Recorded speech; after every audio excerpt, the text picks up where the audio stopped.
नमस्कार, आप देख रहे हैं गुड न्यूज टुडे। शाम के 5 बज चुके हैं। अनंत और श्वेता हाजिर हैं आपके सामने तमाम वो अहम और बड़ी खबरें लेकर जिनसे आपका सीधा सरोकार है।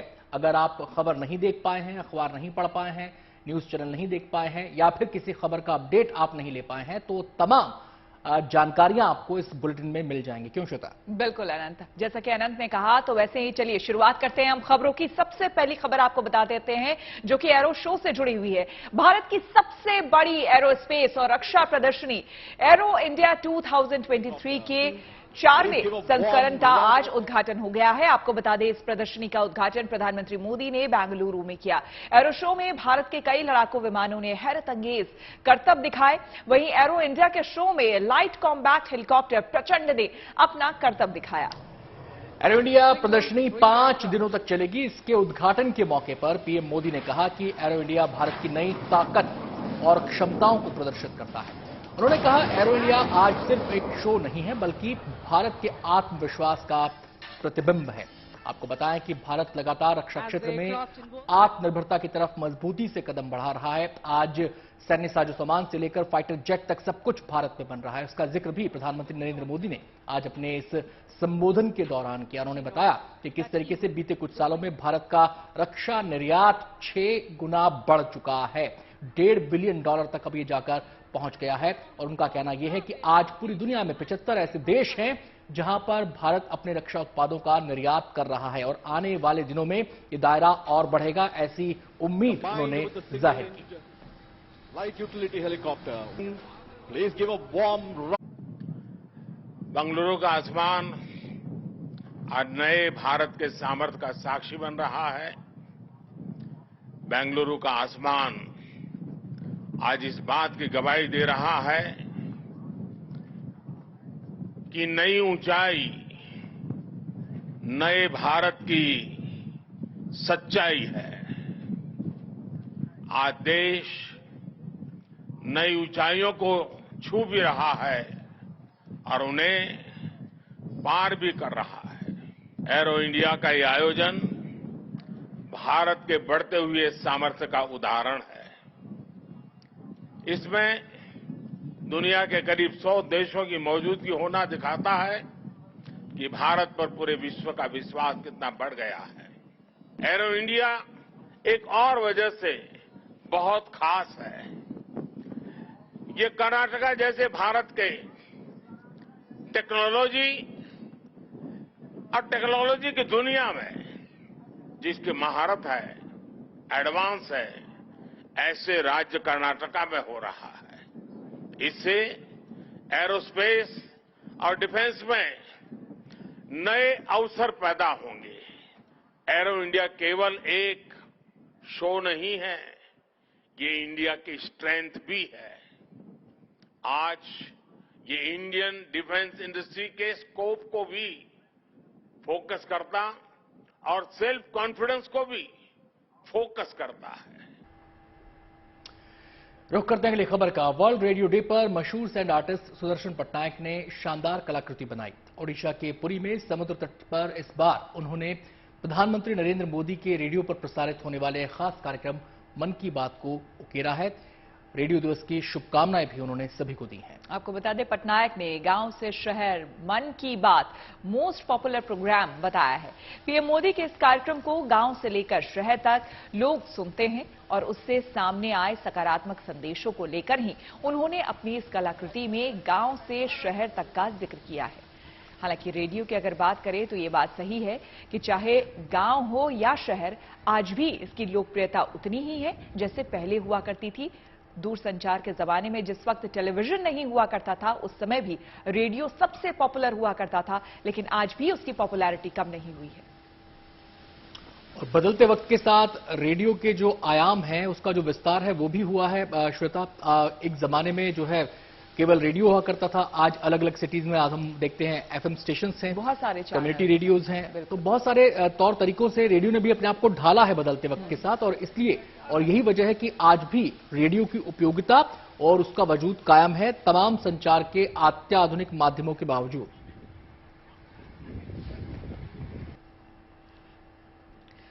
बढ़ेंगे आगे, आपको बता दें कि महाकाल के दरबार में महाशिवरात्रि महोत्सव बड़े ही धूमधाम से मनाया जाता है। उज्जैन में इस त्योहार की शुरुआत शिव नवरात्रि से हो चुकी है। पटाटोप श्रृंगार के बाद बाबा महाकाल ने अपने इसी स्वरूप में श्रद्धालुओं को दर्शन दिए। भगवान शिव जब अपनी जटाएं खोल देते हैं तो इसे ही घटाटोप कहते हैं। महाकाल के इस रूप का दर्शन कर बड़ी संख्या में श्रद्धालु उनका आशीर्वाद लेने महाकाल मंदिर पहुंचे। 12 ज्योतिर्लिंगों में महाकालेश्वर ही एकमात्र ज्योतिर्लिंग है जहां महाशिवरात्रि के पहले 9 दिनों को शिव नवरात्रि के रूप में मनाया जाता है। इन 9 दिनों में बाबा महाकाल अलग अलग स्वरूप में श्रद्धालुओं को दर्शन देते हैं।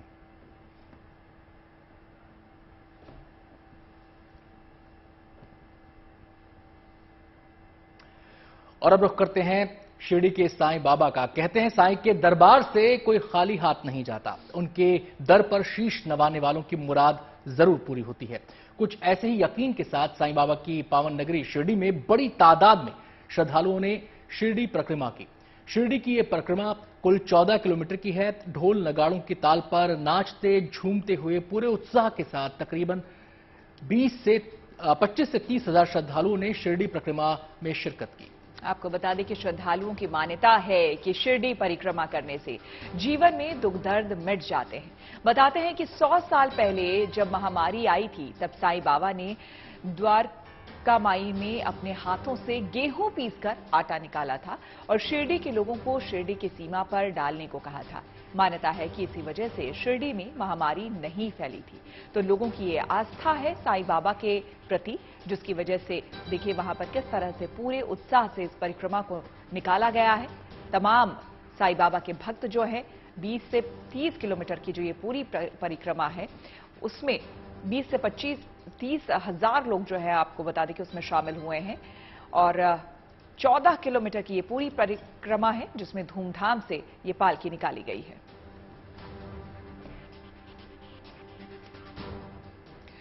और गोवा में 350 साल पुराने मंदिर का हुआ जीर्णोद्धार। जी हां, आपको बता दें कि पणजी से 35 किलोमीटर दूर उत्तर गोवा के नरवे गांव में यह मंदिर स्थित है।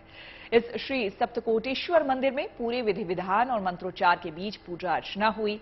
छत्रपति शिवाजी महाराज ने 3 शताब्दी पहले इस मंदिर को पुनर्निर्मित कराया था। दरअसल गोवा सरकार ऐसे प्राचीन मंदिरों की जांच और सर्वे करा रही है जिन्हें पुर्तगालियों ने नष्ट कर दिया था।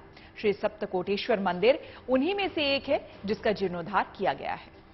प्रधानमंत्री नरेंद्र मोदी ने इसके लिए गोवा की प्रमोद सावंत सरकार की तारीफ की है। उन्होंने अपने ट्वीट में पुनर्निर्मित श्री सप्तकोटेश्वर देवस्थान के बारे में कहा कि यह हमारे युवाओं को हमारी आध्यात्मिक परंपराओं से जोड़ेगा। पीएम मोदी ने इससे गोवा में पर्यटन को और बढ़ावा मिलने का जिक्र भी किया है।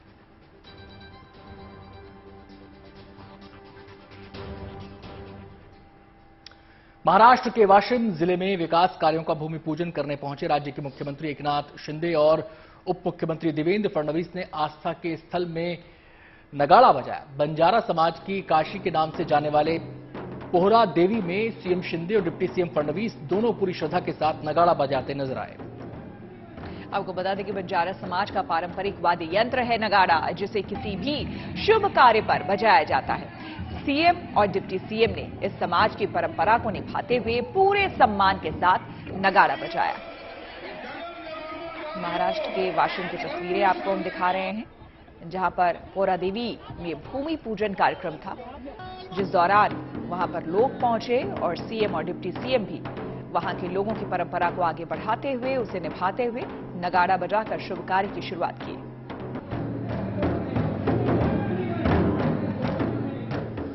बढ़ेंगे आगे, आपको बता दें कि असम के गुवाहाटी में इनोवेशन फेस्टिवल का आयोजन किया गया है। 2 दिनों के इस फेस्टिवल में एक से बढ़कर एक क्रिएटिव और इनोवेटिव आइडिया और मॉडल से लोग रूबरू हुए। इस फेस्टिवल में मेघालय के कैब ड्राइवर को Dinanath Pandey smart idea innovation award से नवाजा गया। उन्हें ऑटोमेटिक कार सैनिटाइजर मॉडल के लिए यह पुरस्कार मिला है। गुवाहाटी के रीजनल साइंस सेंटर में इस कार्यक्रम का आयोजन नेशनल इनोवेशन फाउंडेशन के साथ मिलकर किया गया। शनिवार और रविवार को आयोजित इस फेस्टिवल में बड़ी संख्या में लोग पहुंचे, जहां नए नए तरह के जनोपयोगी जानकारी उन्हें मिली।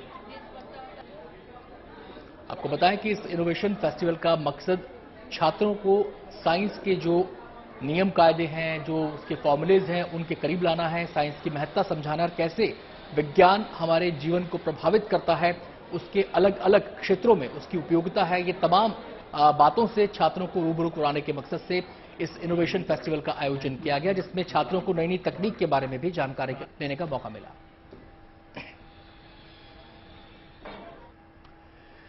रुक करते हैं बद्रीनाथ धाम का, जहां की खूबसूरती इन दिनों देखते ही बन रही है। 3 दिनों की बर्फबारी के बाद बद्रीनाथ धाम की अद्भुत तस्वीर सामने आई है। पूरे धाम का मानो कुदरत ने सफेद श्रृंगार किया है। पूरा बद्रीनाथ धाम और आसपास के इलाके सफेदी में समा गए हैं। ऊपर से नीला आसमान, सफेद बादल और नीचे बर्फीले साम्राज्य में बर्फ से लकदक बद्रीनाथ धाम खूबसूरती के साथ साथ शांति और सुकून का एहसास करा रहा है। आस्था के इस दर की रौनक देखते ही बन रही है इन तस्वीरों के जरिए। हालांकि फिलहाल यहां पर श्रद्धालु नहीं है, क्योंकि फिलहाल कपाट बंद है और केवल सुरक्षाकर्मी ही मौजूद है। आपको बता दें कि बद्रीनाथ में पिछले 3 दिन जमकर बर्फबारी हुई है। महज 3 दिनों में बद्रीनाथ धाम में करीब 5 फीट बर्फ गिरी है, जिससे कि चारों तरफ बर्फ की सफेद चादर बिछ गई है। सुबह शाम के तापमान में भारी गिरावट दर्ज की गई है। बताया जा रहा है कि बद्रीनाथ धाम में इन दिनों -10 डिग्री तापमान पहुंच चुका है। फिलहाल शीतकाल के लिए भगवान बद्री विशाल के कपाट बंद हैं। आपको बता दें, यहां सुरक्षा का पूरा जिम्मा बद्रीनाथ केदारनाथ मंदिर समिति और आईटीबीपी के जवानों के हाथों में है। 27 अप्रैल को सुबह 7:10 पर भगवान बद्रीनाथ के कपाट खोले जाएंगे। लेकिन उससे पहले देखिए बद्रीनाथ का श्रृंगार किसने किया है। खुद कुदरत ने उनका श्रृंगार किया है और ये खूबसूरत श्रृंगार देखते ही बन रहा है जब चारों तरफ बर्फ ही बर्फ आपको देखने को मिल रही हो।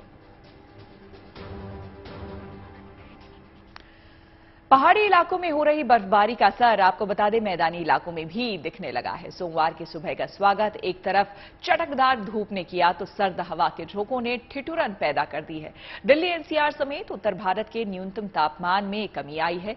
धूप निकलने पर सर्दी का एहसास कम हुआ, लेकिन उससे पहले सुबह सर्दी की चुभन महसूस हुई। हालांकि अगले 4 से 5 दिनों में मौसम का मिजाज पूरी तरह बदल जाएगा। दरअसल 14 फरवरी से पश्चिमी विक्षोभ दस्तक दे रहा है, जिसके बाद ठंड कम होती चली जाएगी। मौसम विभाग के मुताबिक अगले 2-3 दिन ठंडी हवाएं चलेंगी, लेकिन रफ्तार थोड़ी धीमी हो जाएगी। इसकी वजह से तापमान में इजाफा भी शुरू हो जाएगा और ठंड बाय बाय करने की तरफ कदम बढ़ा देगी। इस दौरान न्यूनतम तापमान 13 डिग्री और अधिकतम तापमान 26 डिग्री तक रह सकता है। स्ट्रांग हो गया है, जिसके कारण से वो नॉर्दर्लीज बहुत स्ट्रांगली एडवेक्ट कर रहा है लो टेम्परेचर्स हिल्स से प्लेन्स की तरफ। इसके कारण हमारा आज का मिनिमम टेम्परेचर पूरा नॉर्थ इंडिया, सेंट्रल इंडिया में 3 से 5 डिग्री ड्रॉप हुआ है और हमारा उम्मीद है कि आगे और ज्यादा ड्रॉप नहीं होगा।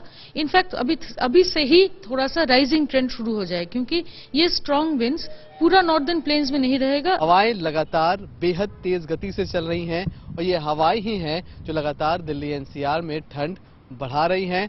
वेस्टर्न डिस्टर्बेंस एक था जिसकी वजह से पहाड़ों पर भी हल्की बर्फबारी हुई और फिर पहाड़ों की तरफ से मैदान की तरफ जो हवाएं इतनी तेज चल रही हैं, उन्हीं वजह से पहाड़ों से ठंडी हवा मैदान की तरफ पहुंच रही है और यही कारण बनी है कि दिल्ली वालों को आज जब सुबह हुई तो उन्हें 8.7 डिग्री टेम्परेचर का सामना करना पड़ा।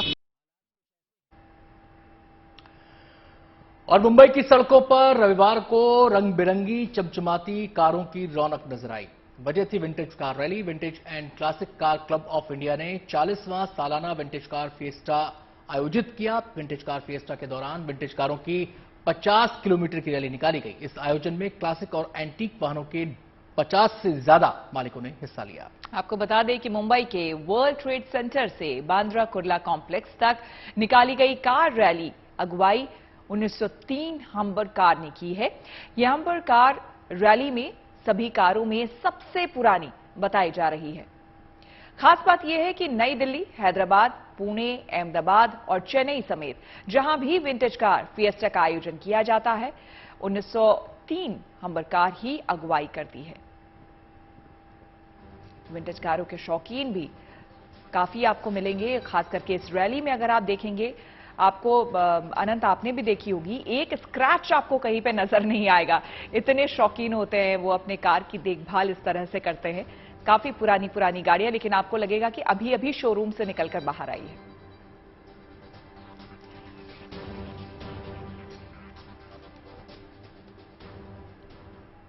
चलिए बढ़ेंगे आगे। आपको बता दें कि जम्मू कश्मीर के गुलमर्ग में खेलो इंडिया नेशनल विंटर गेम्स जारी है। 10 से 14 फरवरी तक चलने वाले इस प्रतियोगिता का केंद्रीय खेल मंत्री अनुराग ठाकुर ने शुभारंभ किया था। इस 5 दिवसीय आयोजन में खिलाड़ी बेहतर प्रदर्शन कर रहे हैं। खेलो इंडिया नेशनल विंटर गेम्स के इस 3rd एडिशन में 1500 से ज्यादा एथलीट हिस्सा ले रहे हैं। इसमें 9 तरह के खेलों का आयोजन किया गया है।